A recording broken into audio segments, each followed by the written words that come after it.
Bradesco. Entre nós, você vem primeiro. Olá, boa noite. Boa noite. O estado de São Paulo vive um aumento nos casos de feminicídio. Em 11 meses, quase 200 mulheres foram assassinadas por companheiros ou ex-companheiros. Na Grande São Paulo, um homem atirou na ex-namorada e na filha dela por não aceitar o fim do relacionamento de menos de um ano. Foi nesta casa em Caieiras, região metropolitana de São Paulo, que Brendon Azevedo, de 26 anos, tentou matar a ex-namorada Maria Clara Pereira, de 20 anos. A tentativa de feminicídio aconteceu porque a jovem terminou o relacionamento de 7 meses.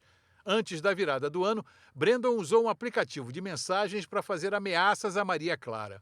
Eram quase 10h30 da noite do dia 2, quando Brendon chegou aqui na casa da mãe da Maria Clara. A menina estava passando os dias aqui desde que tinha decidido romper o namoro. Ele passou por esse portão, desceu aquela escada, já de arma em punho. E quando chegou na casa da mãe da ex-namorada, não falou uma palavra, apenas atirou. Acertou 6 tiros em Maria Clara. Ela protegeu a filhinha dela, colocou o braço, foi aonde que pegou as balas no braço dela. E jogou o edredom, né, e ficou assim, né, para poder não pegar na filhinha dela. Uma das balas atingiu de raspão a filha de Maria Clara, de apenas 4 anos. A criança se recupera bem. Marcelo, que é enfermeiro e mora ao lado, ajudou no socorro. Eu já percebi na hora o pulso, já vi todos os sinais vitais dela, sendo rebaixado o estado dela. E eu não pensei 2 vezes, peguei ela, coloquei no colo, falei, tem que fazer alguma coisa. Maria Clara está na UTI de um hospital em Franco da Rocha, cidade vizinha a Caieiras. Está entubada e o estado de saúde dela é considerado grave. Ela escapou de ser mais um número numa estatística que vem crescendo. De janeiro a novembro de 2022, foram registrados 175 feminicídios no estado de São Paulo. No ano passado, o número aumentou 11% e chegou a 195. Com medo, a mãe dela se mudou e está morando com outras filhas. É uma pessoa que não tem noção das coisas, pegar e fazer uma barbaridade dessa, um crime desse. Uma menina tão linda igual a Maria Clara.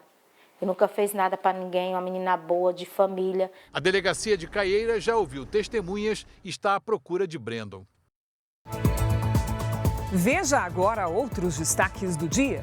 Sinal de celular dos passageiros está orientando a operação de buscas ao helicóptero que sumiu em São Paulo. Explosão de gás no Espírito Santo é a 3ª em menos de uma semana. Controladoria Geral da União diz que programa Farmácia Popular gastou mais de 7 milhões de reais com pacientes que já morreram. Devedores da Receita Federal já podem quitar as dívidas sem juros e multas. Idosa é resgatada com vida 4 dias após terremoto no Japão. Fernando Diniz é demitido da seleção na volta de Edinaldo Rodrigues à CBF.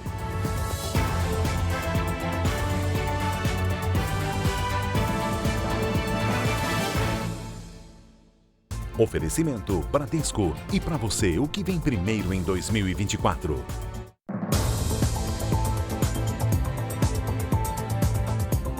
O Tribunal de Justiça de São Paulo invalidou uma lei municipal que regulamentava o funcionamento das cozinhas industriais chamadas de dark kitchens. Enquanto isso, os vizinhos desses estabelecimentos reclamam de barulho, cheiro forte, gordura impregnada nas paredes e aumento do trânsito. Uma operação industrial até tarde da noite em bairros residenciais. Coifas em pleno funcionamento, espalhando fumaça e poluição sonora. As dark kitchens ou cozinhas fantasmas foram criadas na pandemia. São vários restaurantes que atendem apenas pedidos delivery e funcionam juntos num único galpão. Existem vários desses locais na cidade de São Paulo. Todos afetam muito a vida dos vizinhos. Ali do outro lado da rua tem uma grande dark kitchen. Nós estamos no 13º andar. E mesmo aqui no alto, os moradores reclamam do cheiro muito forte de gordura e tempero, principalmente à noite, horário de maior movimento.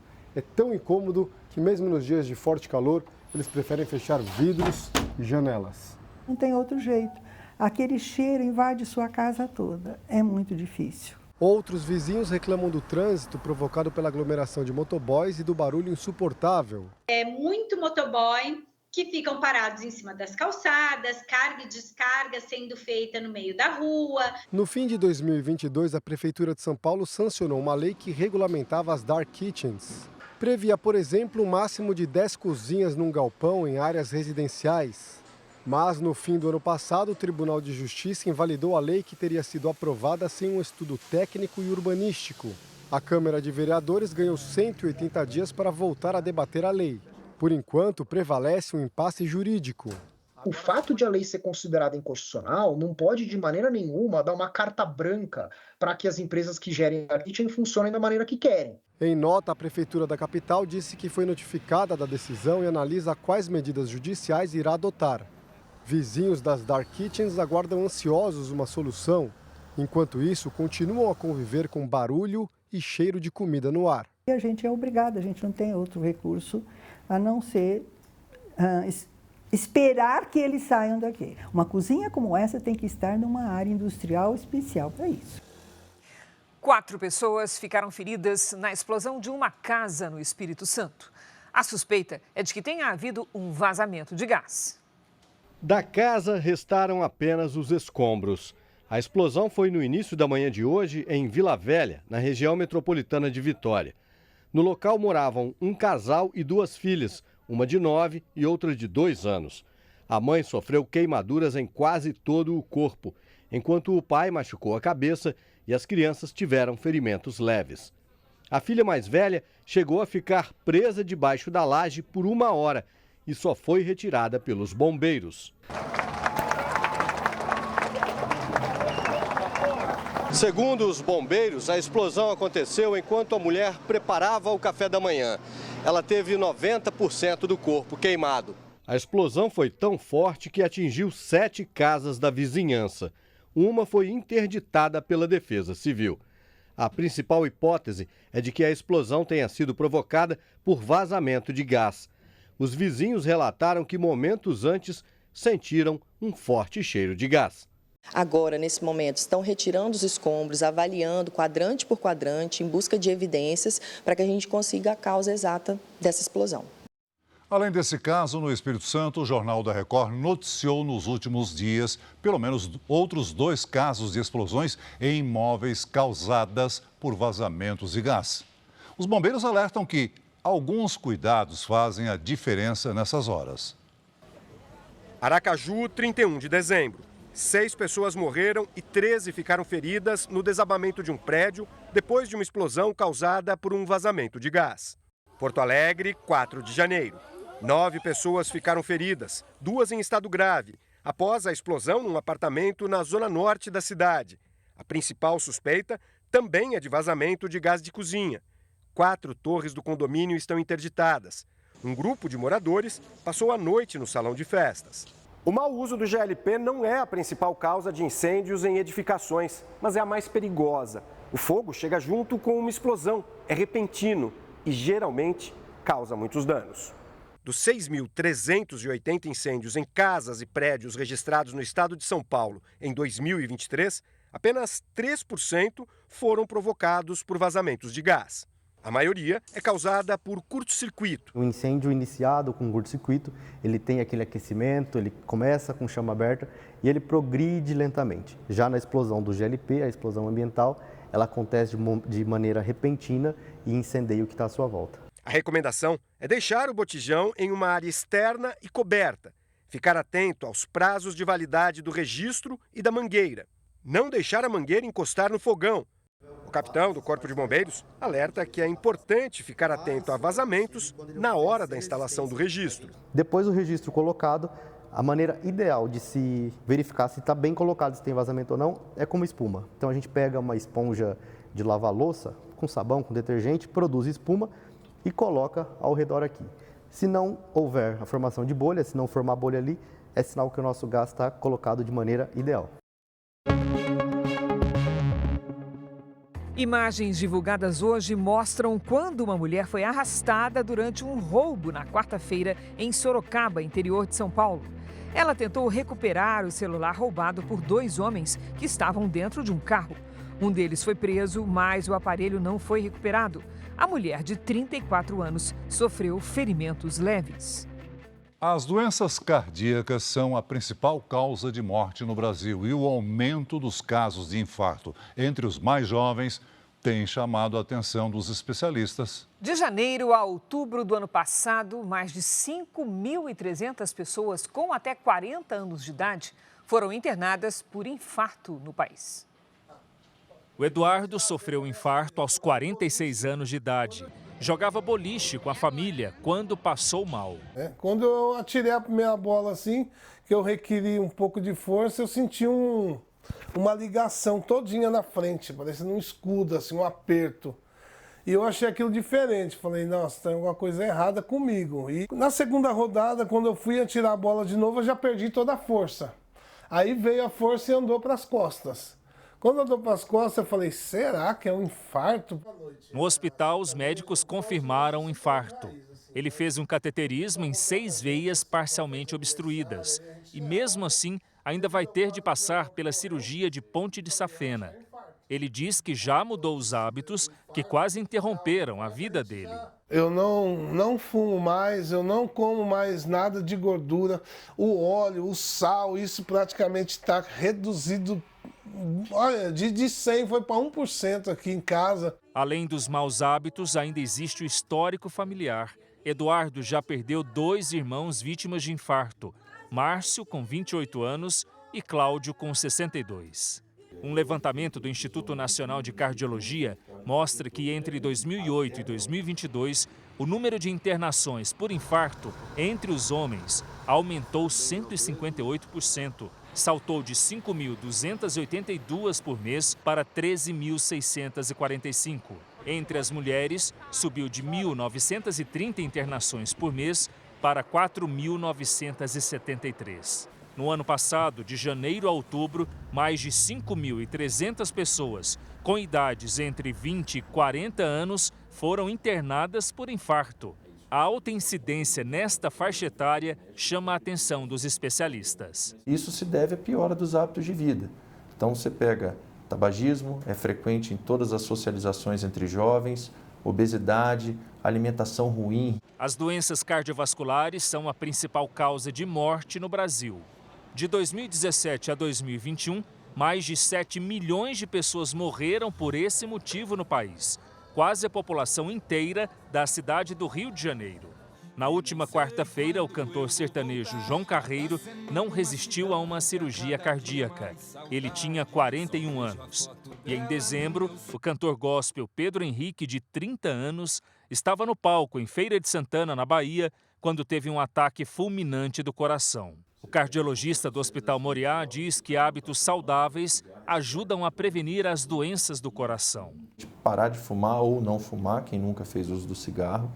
Evitar o uso de drogas ilícitas, evitar o consumo exagerado de fast food e alimentos gordurosos que contêm o LDL colesterol, que é o verdadeiro vilão das doenças cardiovasculares.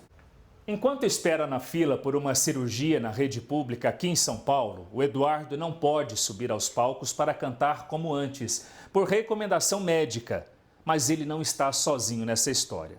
O filho e a esposa também cantam e apoiam o Eduardo nessa fase difícil, mas cheia de esperança.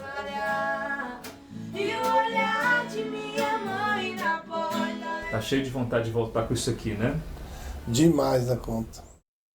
Cerca de 15 pessoas morrem afogadas todos os dias no Brasil. A maior parte dos casos ocorre em locais como rios e represas. Sempre que vai à praia, Jorge escolhe ficar perto de um posto de salva-vidas.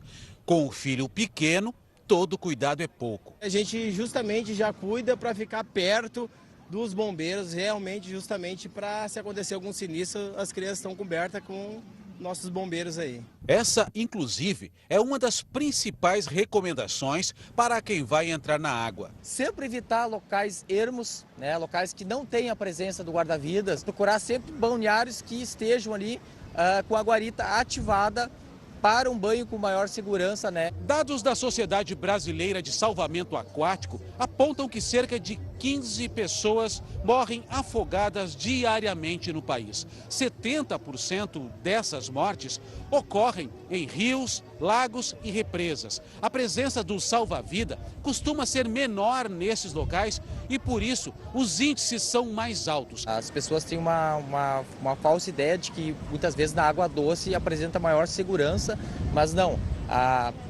A facilidade de flutuação é diferente nos dois ambientes. No mar, pela questão da salinidade, as pessoas apresentam uma maior flutuabilidade. Desde o início da Operação Verão, em 16 de dezembro, o Corpo de Bombeiros do Rio Grande do Sul já realizou 250 salvamentos e 87 mil ações de prevenção, quando os guarda-vidas usam apitos para chamar a atenção de banhistas.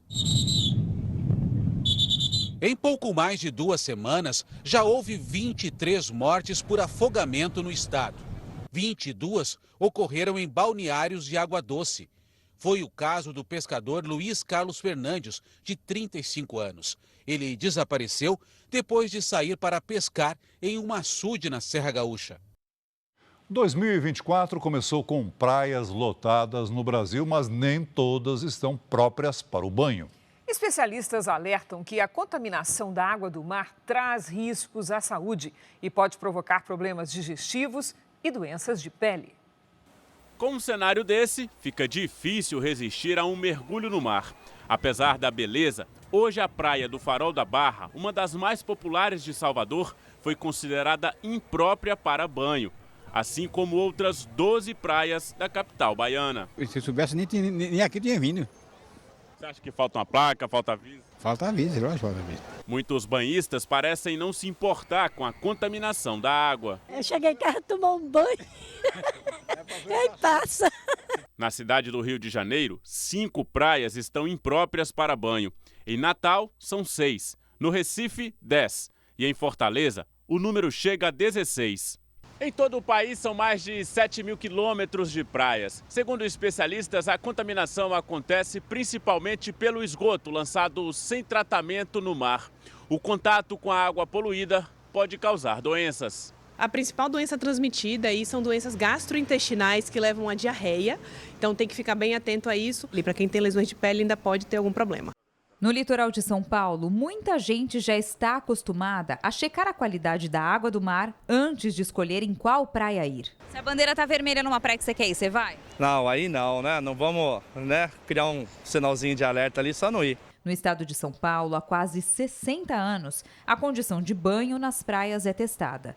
Hoje existem 175 pontos de monitoramento. Uma vez por semana, técnicos percorrem 250 quilômetros de praias e coletam amostras do mar, a uma profundidade de cerca de 1 metro. As amostras coletadas nas praias vêm para laboratórios como esse. Esse aqui fica em Cubatão, na Baixada Santista. Aqui, a água do mar é filtrada. O que fica no filtro vai para uma estufa junto com um substrato, que é uma espécie de alimento para micro-organismos. Só depois de 24 horas é que os biólogos fazem uma contagem desses pontinhos azuis. Cada pontinho desse é uma colônia de bactérias. Os enterococos, eles são bactérias, como todos os coliformes fecais, eles moram no nosso intestino. Então, se ele aparece na água do mar, ele provavelmente chegou até lá através do esgoto, nos canais, e vão para o mar sem um tratamento devido. Mas não é apenas uma contagem de bactérias que define se a praia está ou não adequada para banho. São feitas 5 análises consecutivas. Dessas 5 leituras, mais de 80% tem que estar em condição abaixo de 100 unidades formadoras de colônias por 100 ml. Essa semana, por exemplo, 88% das praias paulistas estão com a água limpa. Um índice que deixa os banhistas tranquilos para curtir o mar. O mar tá gostoso, a água tá limpinha, hoje tá bom.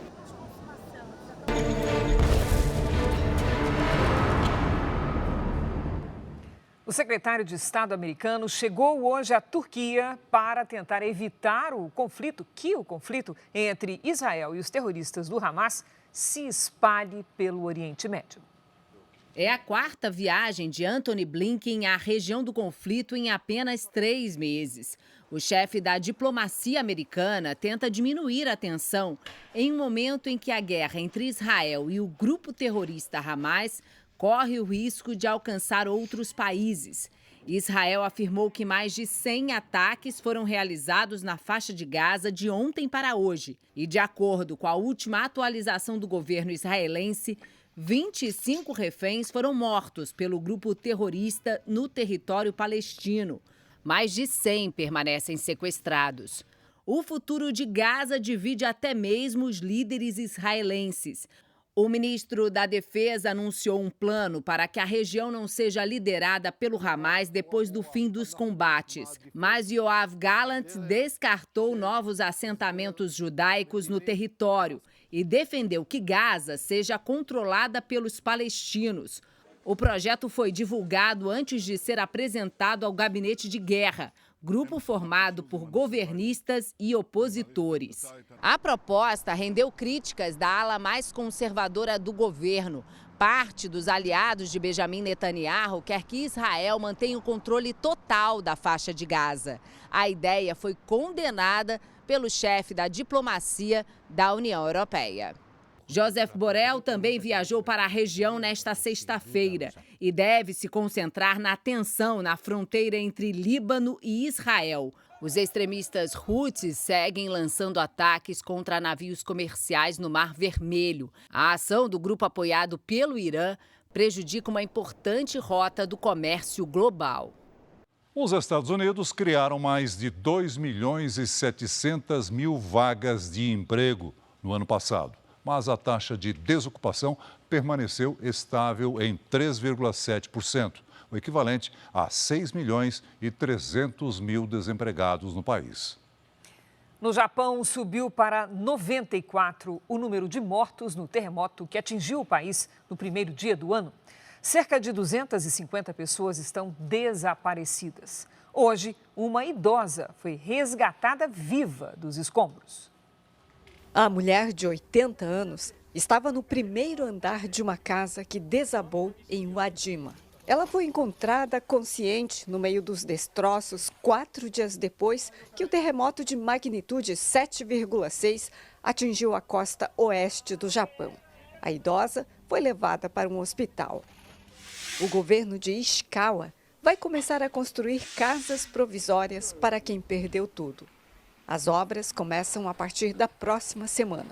Hoje, voluntários da Igreja Universal do Japão recolheram doações para distribuir entre os desabrigados das cidades de Toyama e Ishikawa. Mais de 50 pessoas reunidas aqui neste local, 10 toneladas de mantimentos, cobertores, água, não só produtos, com muita mensagem que vai ser transmitida para as pessoas que estão nos abrigos, com a ajuda dos brasileiros, dos japoneses, todos juntos. O brasileiro, ele tem isso dentro dele. Se é para ajudar, muitas vezes ele deixa até um pouquinho do que ele tem ali, divide com o próximo. E nós vimos isso aqui acontecer hoje. Este casal de brasileiros vive há mais de 30 anos no Japão. E eles tiveram que deixar a região de Takaoka depois do terremoto. Mesmo vivendo por aqui há tanto tempo, nunca enfrentaram um terremoto com essa magnitude. Balançava tão forte, porque veio 2 tremores fortíssimos. Deu a primeira e logo em seguida deu a segunda, né? E todos com a mesma intensidade do tremor, né? Aí a gente pensou, falou, puxa vida, é o fim do mundo. A casa deles foi destruída e agora vivem em um abrigo. No caminho, levaram outras pessoas que moram na região. Nós unimos muita gente que não tem família aqui, nós unimos eles. Vem com a gente e lembrando, ligando, onde você está, que eu vou buscar você. Maxael Oda mora na província de Toyama e ficou surpreso quando o terremoto atingiu a região. Nunca passou pela cabeça, né, pelo fato de na região ser uma região que nunca dá terremotos fortes assim, e depois de acontecer isso, a gente ficou bem abalado aqui na região, nunca imaginei. A Europa enfrenta uma onda de frio e inundações nesse começo de ano. Na região central da Inglaterra, a chuva forte fez os rios transbordarem. Moradores tiveram que ser retirados de casa e alguns só conseguiram sair com a ajuda de botes. Por causa das inundações, o sistema de trens, um dos mais eficientes da Europa, foi interrompido na região.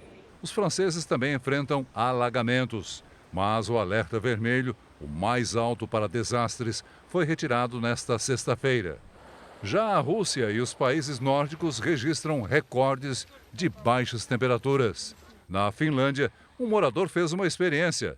Jogou água fervendo para o alto e logo o líquido congelou.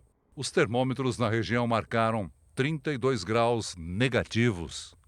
Aqui no Brasil, o volume de chuvas provoca transtornos. Quem traz os detalhes é Lidiane Sayuri. Oi, Lidi, boa noite. Essa quantidade de água está passando muito do normal, não está? Bastante, Cris. Boa noite para você. Oi, Celso, muito boa noite. Boa noite a todos que nos acompanham. Pelas imagens de satélite, vemos muitas nuvens atravessando o Brasil. Elas são as responsáveis por tanta chuva nesta primeira semana de janeiro. Em Boca do Acre, no Amazonas, já choveu 234 milímetros. A média do mês é de 320. Paranoá, no Distrito Federal, já acumula 184 milímetros, dos 206 esperados para janeiro todo. O corredor de umidade segue posicionado entre o norte e o sudeste até domingo. No Espírito Santo e na Bahia, é alto o risco de alagamentos e deslizamentos. No interior do país, risco de temporais a qualquer hora. Em Macapá e em Belém, previsão de muita chuva neste fim de semana. Sábado de tempo firme em Roraima, entre o Rio Grande do Norte e Sergipe e também na metade sul do país. Em Curitiba, máxima de 27 graus. No Rio de Janeiro, faz até 31. Em Cuiabá e em Teresina, 33. Em Salvador e em Manaus, máxima de 30. Em São Paulo, máximas acima dos 30 graus nos próximos dias, com fim de semana ensolarado e baixa umidade do ar. Temos tempo delivery para o Léo, que é de Palmeiras, na Bahia. Vamos lá. Boa noite, Léo. Seguinte, a previsão ainda é de chuva no fim de semana, com risco de deslizamentos por causa do solo encharcado. O tempo segue abafado, com máxima de 30 no sábado, 29 no domingo e na segunda, 30 de novo. O Daniel e a família nos acompanham diretamente de Hamburgo, na Alemanha. Olha que bacana. Daniel, pela foto vocês estão bem agasalhados e ainda bem, viu? Os próximos dias seguem com temperaturas baixas e neve.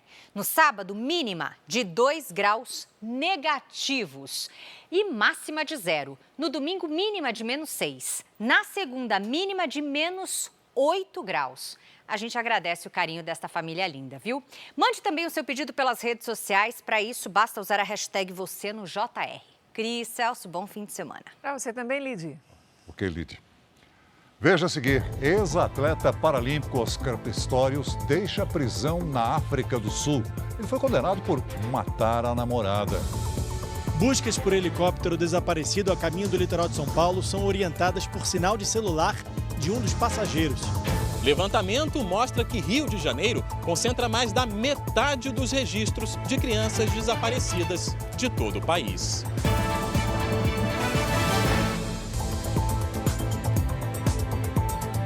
O 5º dia de buscas pelo helicóptero desaparecido na Serra do Mar terminou sem pistas da aeronave. Mais uma vez, as péssimas condições climáticas atrapalharam a procura pela aeronave. Os trabalhos precisaram ser interrompidos algumas vezes hoje por conta do mau tempo. As equipes de busca já cumpriram mais de 40 horas de voo na região onde o helicóptero desapareceu. A área foi definida pelo plano de voo e pelo sinal dos aparelhos celulares dos ocupantes da aeronave. Os militares da Força Aérea Brasileira, que recebem a ajuda do Exército e das polícias civil e militar, usam um radar e um sistema que detecta calor humano para tentar encontrar os desaparecidos. Os celulares ali que foram nos passados pela família, eles acabaram nos determinando alguns pontos. O da Luciana foi o que nos permitiu um maior tempo de rastreio. Com base nisso, que a gente está conseguindo traçar uma linha de busca. E cada busca tem uma particularidade, essa não é diferente, mas as nossas equipes elas estão focadas, treinadas e motivadas para encontrar o alvo da busca o mais rápido possível. Além das condições climáticas, a mata fechada dificulta o trabalho. O helicóptero modelo Robson 44 saiu de São Paulo e desapareceu na Serra do Mar. A aeronave ia para Ilhabela, no litoral norte. O último contato foi no domingo, quase 2 horas depois da decolagem, perto de Caraguatatuba. O piloto conseguiu fazer o pouso em uma área descampada e teria decolado novamente, mesmo com o mau tempo. Aqui onde eu estou não tem condição de subir. Por quê? Porque não dá para subir, está tudo colado, estou com 44. Mas não dá para passar por cima da camada? Eu não consigo ir por cima da camada. Mas acha um buraco, aí você sobe e vem para cá, aqui tem um buraco. Ô Jorge, vou tentar ir por cima. É possível que o motor do Robson 44 também não tivesse capacidade para essa missão, nesta altitude. E a dúvida que fica é por que enfrentou essas condições com este equipamento, colocando a todos ali em risco. 4 pessoas estavam a bordo. Luciana Rodzevics, de 45 anos, a filha dela, Letícia, de 20, o empresário Rafael Torres e o piloto Cassiano Teodoro, de 44 anos. Cassiano já teve a habilitação cassada e só recuperou a licença no ano passado. A preocupação das autoridades agora é com o tempo que pode levar o resgate. Eu já vi coisas tão incríveis de pessoas sobreviverem em condições tão adversas. Temos sempre a esperança de que sejam encontrados com vida. Agora veja que dado alarmante. Um levantamento do Conselho Nacional do Ministério Público revela que mais de 3.500 crianças com até 11 anos estão desaparecidas no Brasil. E o Rio de Janeiro, Cris, lidera o ranking com o maior número de casos. Ontem, um menino de 6 anos desapareceu numa praia da zona oeste da capital. A mãe está desesperada. Meu filho, eu não sei como é que ele está agora, o desespero que ele está. Uma criança só de 6 anos, ele é medroso, ele não tem malícia de rua. Edson Davi Silva Almeida, de 6 anos, estava com o pai, que trabalha numa barraca nesta praia, na zona oeste do Rio. Imagens exclusivas obtidas pelo jornalismo da Record mostram os dois juntos, 2 horas antes do sumiço. Eles param e compram um açaí. A criança não se afasta em nenhum momento e os dois seguem pela areia normalmente. Aqui ele é visto sozinho no calçadão. Banhistas que estavam na praia também fizeram fotos onde o garoto aparece. Eu liguei pro meu esposo, cadê o Davi, como é que ele tá? Não, tá jogando futebol, armou uns amiguinhos aqui. Com 20 minutos que eu liguei de novo, já tá desaparecido, foi rápido. Há mais de 24 horas, o Corpo de Bombeiros faz buscas no mar e usa um helicóptero e um drone nos trabalhos. Hoje, testemunhas prestaram depoimento na delegacia.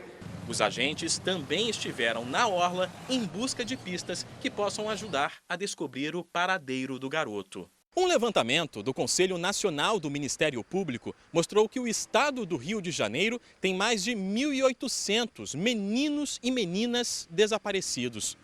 É mais da metade do restante do país. No ranking de crianças desaparecidas, São Paulo aparece em segundo lugar, com quase 1.300 registros. Na sequência estão Goiás, Distrito Federal e Amazonas. Neste período de férias escolares, a recomendação é redobrar a atenção com as crianças em áreas de muito movimento. Medidas simples, como a identificação com pulseiras ou etiquetas nas roupas, podem ajudar na localização. E, em caso de desaparecimento, procurar a polícia o quanto antes. Cerca de 150 mil brasileiros possuem doença renal crônica grave. Para muitos, fazer hemodiálise é uma das únicas chances de sobrevivência. E parte desses pacientes realiza o tratamento em casa, com o auxílio de um equipamento. O aparelho é fornecido pela rede pública de saúde. E há um ano, uma moradora de Minas Gerais tenta, sem sucesso, devolver à Prefeitura de Betim o equipamento usado pela filha, que morreu por complicações do lúpus. Há mais de um ano, Maria Selma revira as lembranças da filha Caroline em busca de conforto. A jovem morreu em 2022, aos 19 anos, depois de enfrentar um tratamento longo contra o lúpus, doença inflamatória autoimune que afeta órgãos e tecidos. Os rins da jovem começaram a falhar e os médicos optaram pela diálise peritoneal, que pode ser feita em casa e utiliza o revestimento do próprio abdômen para filtrar e limpar o sangue do paciente através de um catéter. O aparelho custa R$ 66 mil e é fornecido pelo SUS. Desde a morte de Caroline, o equipamento está guardado no armário da Maria Selma, que tenta devolver à Prefeitura de Betim, em Minas Gerais. O protocolo é que um funcionário retire na casa do paciente. Minha revolta é porque eu sei que tem várias pessoas precisando dessa máquina. Isso já está me deixando com depressão de ver essa máquina todo dia aqui em casa. Em todo o país, cerca de 150 mil pessoas possuem doença renal crônica grave e 42 mil precisam de algum tipo de diálise. De acordo com o último censo, 2.000 pacientes fazem o tratamento em casa. A Prefeitura de Betim afirmou que vai enviar uma equipe à casa da Maria Selma para recolher o equipamento. Se o paciente atrasa muito a conseguir o tratamento, a conseguir o equipamento, a conseguir iniciar a terapia dialítica, isso pode impactar na vida dele, inclusive levar até um risco maior de mortalidade.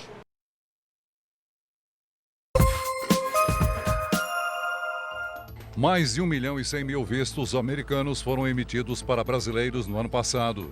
Segundo a Embaixada dos Estados Unidos no Brasil, o resultado recorde foi alcançado depois da adoção de uma série de medidas para acelerar o processo de emissão de vistos, com a redução na fila de espera para entrevistas.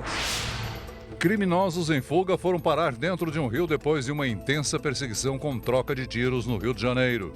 Uma câmera de segurança registrou o momento da queda. 2 suspeitos acabaram presos pelos agentes da Polícia Rodoviária Federal. 3 fuzis que estavam no carro foram apreendidos. Mais de 96 milhões de reais em bens foram recolhidos pelo IBAMA durante operações contra garimpo ilegal na terra indígena Yanomami, desde fevereiro do ano passado. O balanço divulgado hoje pelo Instituto Brasileiro do Meio Ambiente também revela queda nos alertas de desmatamento na região. A Suprema Corte dos Estados Unidos acatou o pedido do ex-presidente Donald Trump para revisar a decisão da Justiça do Colorado. Os juízes do estado decidiram que Trump não deve participar das próximas eleições porque teria provocado a invasão do Congresso americano. O ex-presidente nega as acusações. O ex-atleta paralímpico Oscar Pistorius deixou hoje a prisão depois de quase 9 anos. Ele foi condenado por matar a namorada. Pistorius estava preso em Pretória, na África do Sul, e agora passa a cumprir o resto da sentença em prisão domiciliar. O tribunal determinou que o ex-atleta mantenha sessões de terapia e participe de debates sobre violência de gênero até o final da pena, daqui a 5 anos. O medalhista hoje tem 37 anos. Em 2013, ele foi condenado a 13 anos de prisão por matar a tiros a modelo Riva Steenkamp. Na época, o atleta disse que confundiu a então namorada com um ladrão. Veja a seguir. Relatório da Controladoria Geral da União aponta que o programa Farmácia Popular gastou mais de 7 milhões com pessoas que já morreram. No Pará, quem fizer trotes contra os serviços de emergência pode pagar multa de até R$10 mil. De volta à CBF, Edinaldo Rodrigues demite Fernando Diniz e quer Dorival Júnior no comando da seleção.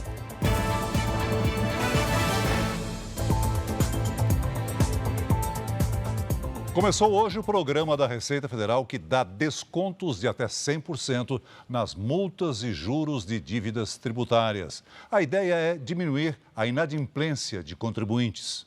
Todo empresário brasileiro sabe o quanto os impostos pesam no dia a dia das empresas. E, muitas vezes, fica difícil começar o ano com as finanças no azul. Janeiro e fevereiro é um começo muito difícil.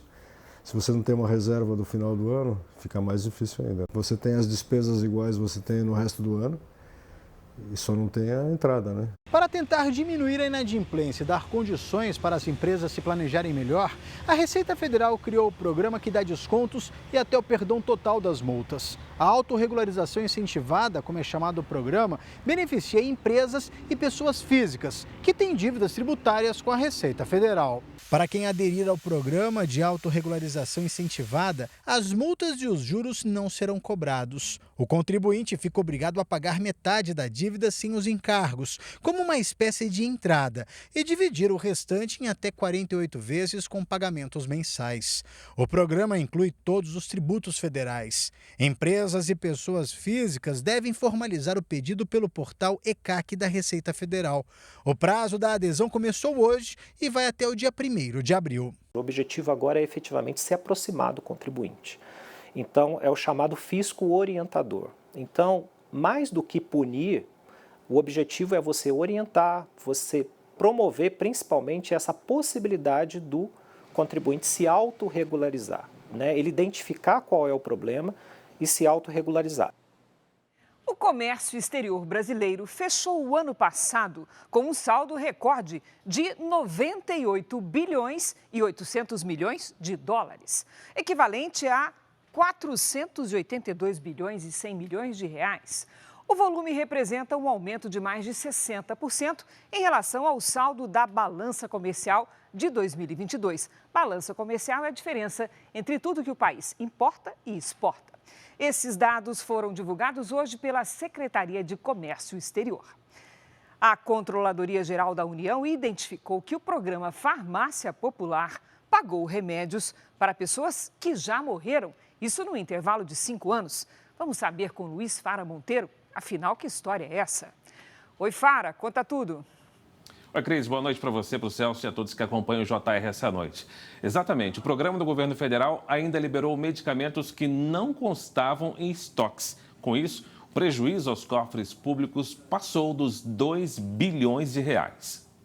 O relatório do órgão de controle do governo federal identificou irregularidades entre 2015 e 2020, durante os governos de Dilma Rousseff, Michel Temer e Jair Bolsonaro. Nesse período, mais de 362 milhões de registros de venda de remédios não correspondiam aos medicamentos em estoque. E mesmo assim, foram informados ao Ministério da Saúde como fornecidos dentro do programa Farmácia Popular. Quer dizer, os medicamentos foram vendidos, mas não constavam nos estoques das farmácias.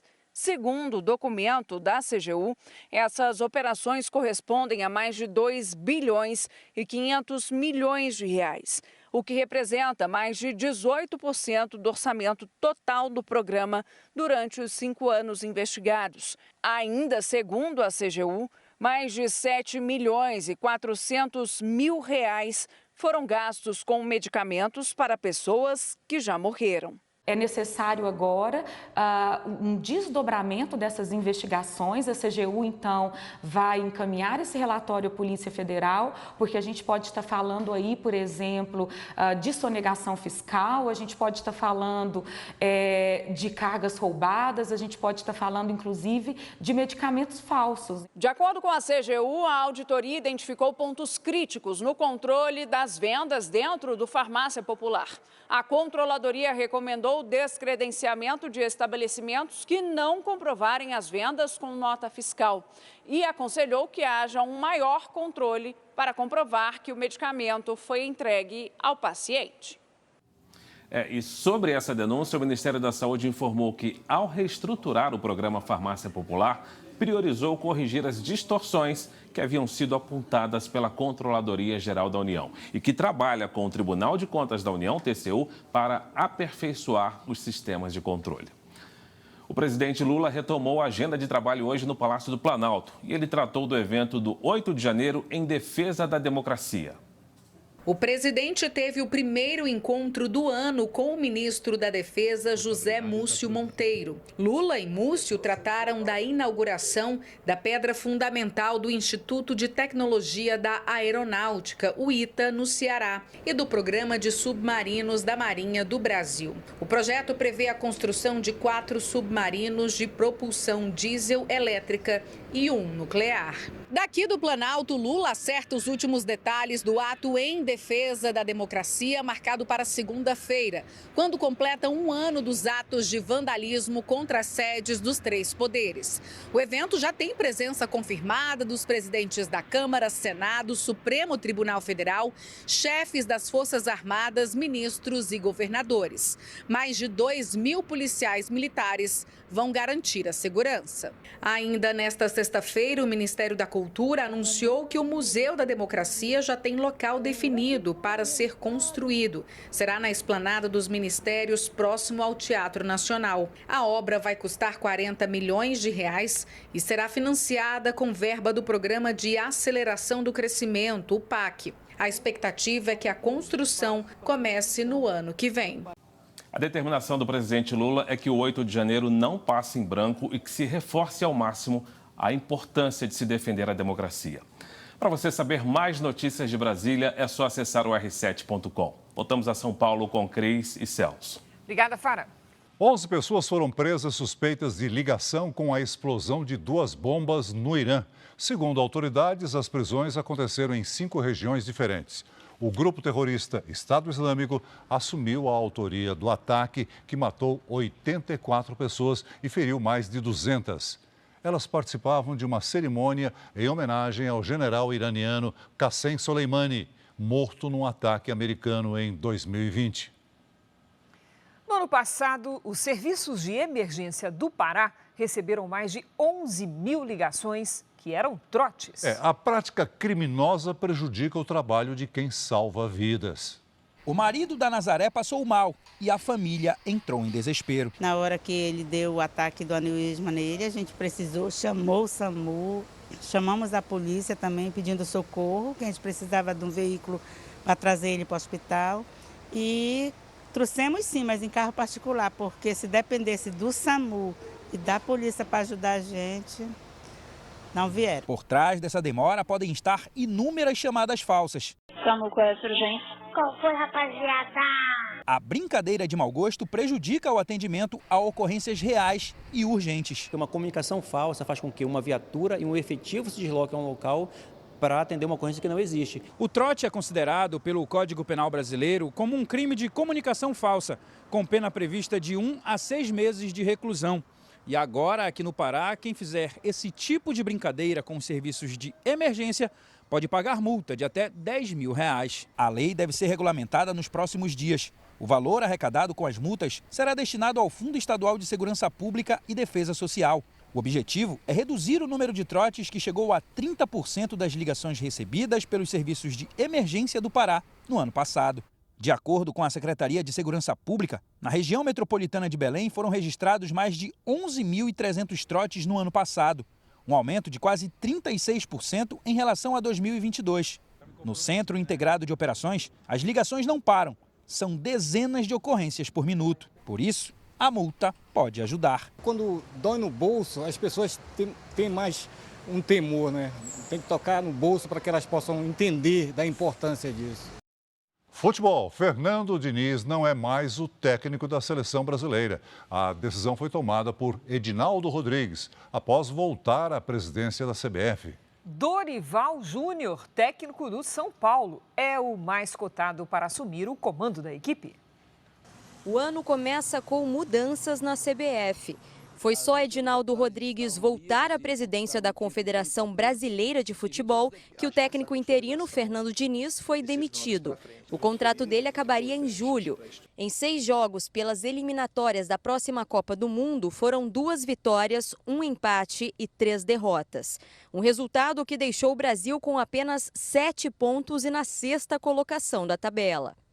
A demissão hoje do Diniz deixa bem claro que a CBF errou escolher um treinador que leva anos para montar o esquema. A CBF está completamente perdida, não se sabe nem como vai ser a filosofia, esquema tático, ou seja, tudo isso vai refletir na Copa do Mundo. O técnico Dorival Júnior, campeão das últimas Copas do Brasil pelo Flamengo e São Paulo, aparece como o principal nome para assumir a vaga deixada por Fernando Diniz e terá pela frente o desafio de resgatar a confiança do torcedor na seleção brasileira. O Flamengo deu mole, mandou ele embora, perdeu o título e ele ganhou. Ele consegue trabalhar bem com os jogadores, entendeu? E vai ter um elenco forte para fazer um bom trabalho. O ex-jogador Walter Casagrande, novo contratado da Record para comentar o Paulistão 2024, tem outro nome na manga para a seleção. O português Abel Ferreira, atual campeão brasileiro com o Palmeiras. Eu tentaria o Abel Ferreira, cara que mais ganhou títulos na América do Sul nos últimos 3, só em 3 anos, né? Não foi nos últimos, ele só está lá há 3 anos. Ganhou tudo o que existe no continente. Conhece como movimenta aqui a imprensa brasileira, conhece como funciona a torcida, conhece o que é, como se faz um time para vencer, porque ele faz o Palmeiras vencer. O São Paulo, atual clube de Dorival, não respondeu sobre a possível ida dele ao comando da seleção. Outra possível mudança seria a chegada do ex-jogador Felipe Luiz para o cargo de diretor de seleções da CBF. Felipe Luiz encerrou a carreira no Flamengo no ano passado e teria um papel de destaque para auxiliar o trabalho do novo treinador. Quando chegam as férias escolares, o tempo que deveria ser de descanso se torna ainda mais estressante para muita gente. E aí, Celso, muitas famílias recorrem à ajuda dos avós, que também ficam sobrecarregados em casa. Nas férias da creche, sobra energia e tempo para Marina, de 3 anos. Só que o mundo encantado das aventuras da menina contrasta com a rotina puxada dos pais e da avó. Eles precisam se desdobrar para enfrentar as férias de janeiro, quando os adultos trabalham dobrado. Além de ter que ficar com ela, ainda tem que fazer a alimentação dela. Como ela sai da rotina, ela começa a fazer coisas para lutar contra o sono, dorme mais tarde, tem energia. Essa semana, para mim, está sendo muito cansativa. Com a filha e o genro no serviço o dia todo, o jeito foi a avó entrar no revezamento para cuidar da criança. A farmacêutica tem 2 empregos. De um deles, tirou 2 semanas de férias, mas no outro ainda faz plantões de madrugada. Que horário que eu estou descansando, vamos dizer? A hora que a mãe dela chega, fica com ela, eu descanso até mais ou menos o horário do plantão para poder tocar aí uma rotina aí de 12 horas trabalhadas. 4 horas por dia de descanso. Sem dúvida nenhuma, esse é o momento mais esperado por crianças e adolescentes, as férias escolares. Mas quando não há um planejamento, esse período também pode ser de estresse para os pais e aumento dos conflitos familiares. É o que revela uma pesquisa que mostra que quase 70% dos pais dizem ter a vida impactada nesse período. Alguns chegam a procurar a orientação de especialistas para saber o que fazer nesse período. A gente se irrita porque o nosso cérebro já vai estar muito sobrecarregado de todas essas tensões, essas atenções que a gente precisa estar dando o tempo todo em várias coisas diferentes. Se a criança tem um tempo de qualidade com o pai e tempo de descanso, é liberado a dopamina, que é a sensação da felicidade. Se eu não tenho esses intervalos do brincar e do descansar, a própria criança vai se irritando e os adultos a mesma coisa. Apenas 10% dos pais ouvidos na pesquisa procuram tirar férias no mesmo período dos filhos. Mais da metade usa apenas algumas folgas acumuladas no ano e o restante faz um malabarismo para conciliar trabalho e o entretenimento dos filhos. Para diminuir os conflitos em casa e deixar o dia a dia mais leve nas férias, é preciso diálogo com as crianças. Trabalhar com essa criança a comunicação sobre os combinados, o que pode e o que não pode ser feito. Ensinar essa criança a esperar. As férias precisam ser memórias, né? O que a gente precisa fazer é aproveitar esse tempo juntos. Comida? Essa edição termina aqui e à 00:30 tem mais Jornal da Record. Fique agora com o capítulo especial da novela Jezabel. E logo depois de Quando Chama o Coração, fortes emoções tomam conta da novela Pecado Mortal. Edição especial, não perca. Ótima noite para você. Boa noite.